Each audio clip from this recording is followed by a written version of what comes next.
What's up, my podcast listeners? This is your host, Rafał Matuszewski, coming at you from my car with my stabilizer, and hopefully I stay in focus and it's not going to go all over the place. But we are going to continue our topic and series on mental health, because mental health is one of these topics that are very close to my heart, and it's something that most people don't talk about, and it's probably one of the most,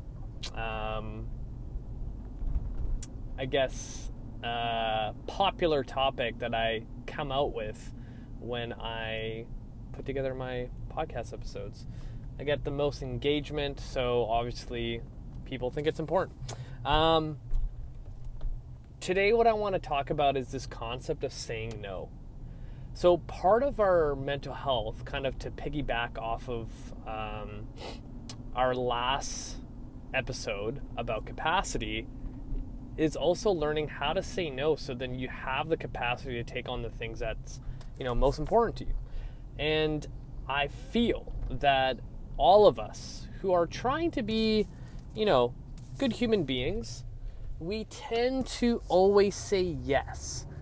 Always saying yes to everyone, and we never have the ability to, focus on ourselves because we're constantly giving to others. So what the hell do I mean about all this? There are two books that there's two books on this topic. The first one, which is literally my most all-time favorite book, called Essentialism. And I've brought this book up so many times in my podcast that I've lost count. But the second book is basically a ripoff of Essentialism. Many know it a lot better than Essentialism. Is called The Subtle Art of Not Giving a Fuck. And honestly, same concept. In The Subtle Art of Not Giving a Fuck, they have this golden rule of if it's not a fuck yes, it's a no.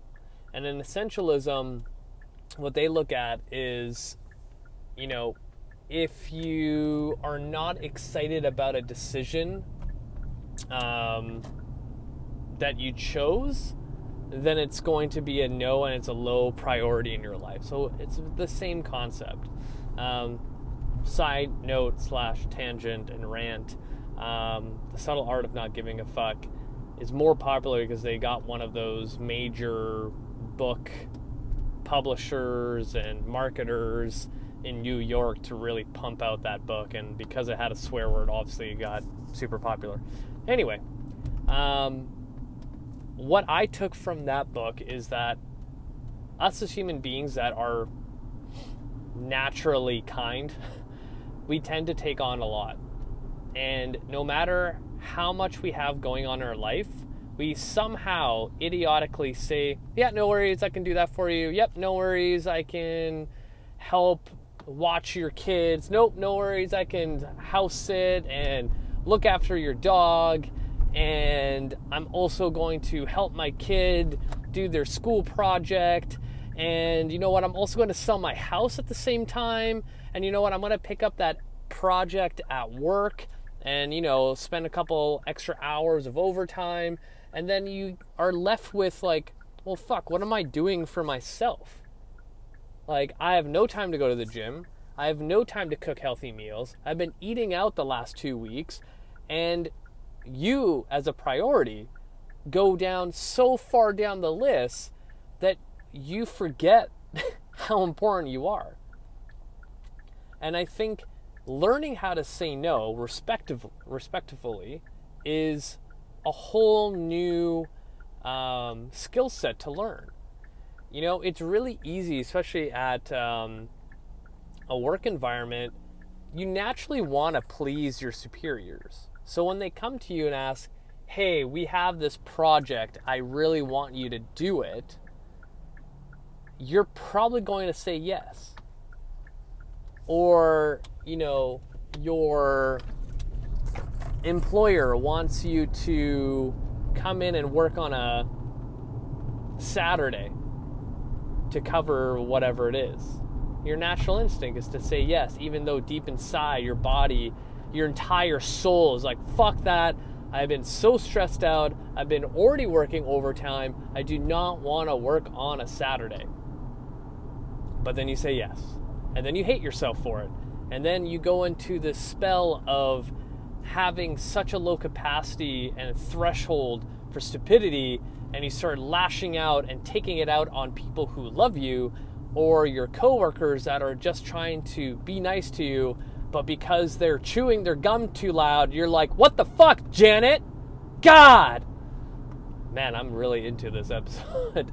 But I think you know where I'm kind of getting with this. But learning how to respectfully say no, you know, and giving a good reason, where if you just say, you know, as much as I would love to come in on a Saturday to help X, Y, and Z project, I already put 60 hours in this week, and, you know, my son has a soccer game, and I promised him I would have to be there.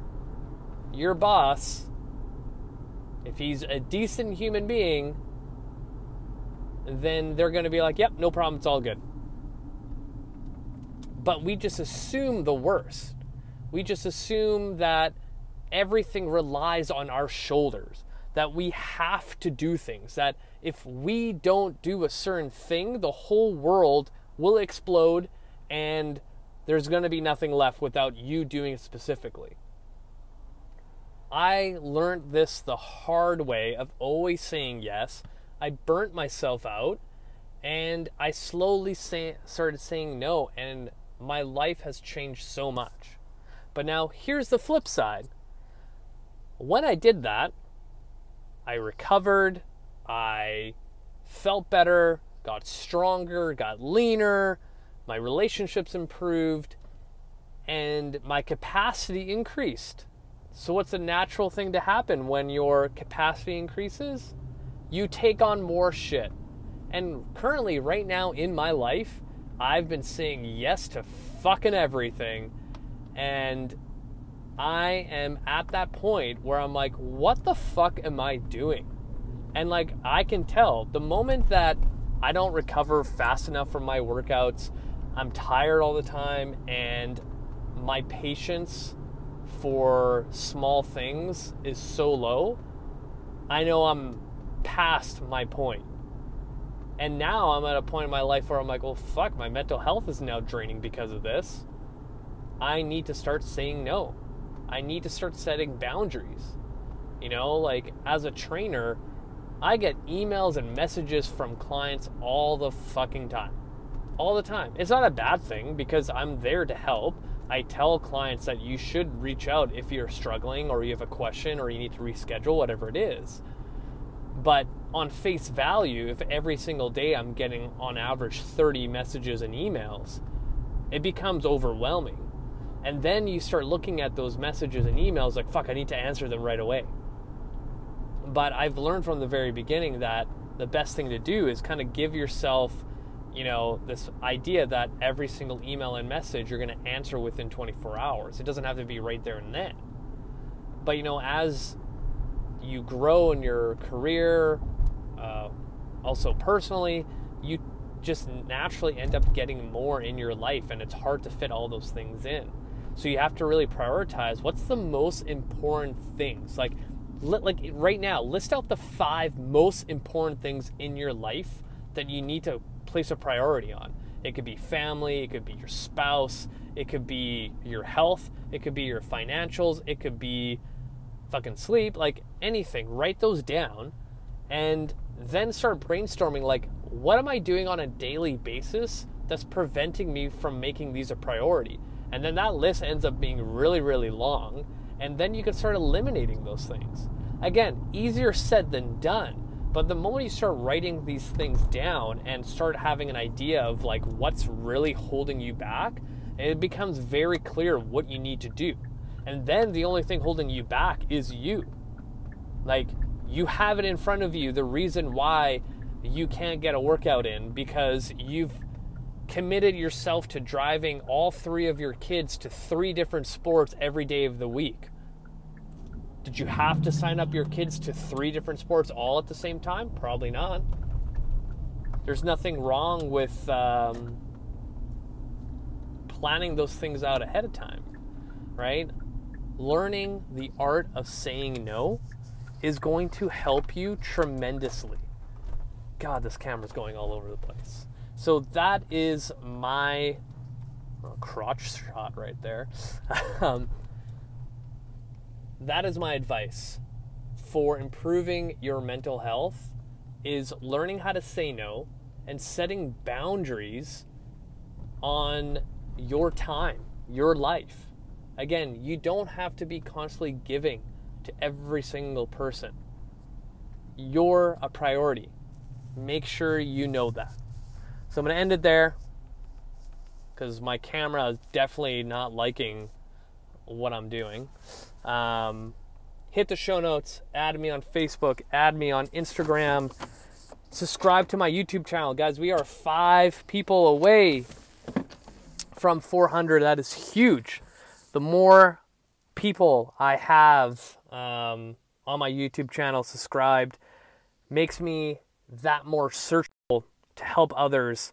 Like, my Instagram finally hit over 2,000, and I've been getting so many more DMs and comments on my posts, and this is more reason for you guys to help me, because again, I don't advertise on my podcast at all. Like, I get emails all the time for different products and businesses that don't really mesh with fitness that will pay me money to advertise, but that's just not my jam. But please subscribe, share this podcast with your friends and family. If you have any questions, feel free to reach out. That's it for me. Until next time, you guys.